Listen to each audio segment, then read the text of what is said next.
Il y avait une sœur qui était toujours pour les autres une source de vitalité. Elle avait appris au cours des ans à puiser quotidiennement la vie en Christ. Lorsque vous vous sentiez spirituellement surmené, il vous suffisait de vous asseoir auprès d'elle et de parler avec elle un petit moment. Il n'était pas nécessaire que vous fassiez quelque chose, pas plus qu'elle-même. Vous demeuriez assis en son compagnie et la fatigue se dissipait. Vous étiez vivifié parce qu'elle était en constante et étroite communion avec le Seigneur. C'était en raison de la fraîcheur de sa communion avec lui que les autres le rencontraient, aussi lorsqu'il la rencontrait. Frères et sœurs, n'envions pas l'élocution des uns, ni la grande étendue de la connaissance biblique des autres, mais aspirons au ministère de vie en faveur des saints.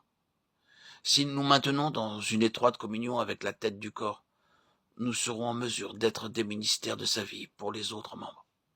Il arrive fréquemment que dans une réunion de prière, lorsqu'un jeune croyant prie, immédiatement il y a une libération de la vie. Sa connaissance est limitée et son parler mal assuré. Mais dès qu'il prie, toute l'assemblée est édifiée. Par contre, beaucoup de chrétiens de longue date, malgré des années d'accumulation de connaissances bibliques et de maîtrise de leur langage, n'ont plus aucun impact dans les réunions lorsqu'ils prient. Un jeune croyant a rencontré tout récemment le Seigneur, l'autre, plus âgé dans la foi, n'a pas su conserver cette fraîcheur. La fraîcheur de la vie est communicable. Elle est communiquée aux autres membres du corps quand nous sommes en contact vivant avec notre tête vivante, qu'est le Christ. Il est juste et bon de vouloir laver les pieds des saints, cependant nous devons savoir qu'il s'agit là d'un ministère réciproque dans l'Église. Si donc je vous ai lavé les pieds, moi le Seigneur et le Maître, vous devez aussi vous laver les pieds les uns aux autres. Jean 13, 14. Nous ne prospérerons pas si nous voulons toujours exercer ce ministère sans jamais vouloir que les autres l'exercent aussi envers nous. L'Église, dans son entier, est édifiée par le ministère mutuel de tous ses membres. Nous devons toujours nous empresser de servir les enfants de Dieu, mais nous devons toujours être prêts à ce qu'ils nous servent aussi. Cela nécessite la grâce de son humilité. Dans Actes 18, 4 et 5, 3, nous lisons que Paul discourait dans la synagogue chaque sabbat et il persuadait des Juifs et des Grecs. Mais quand Silas et Timothée furent arrivés de la Macédoine, Paul, pressé par l'Esprit, attesta aux Juifs que Jésus était le Christ. Actes 18, 4 et 5.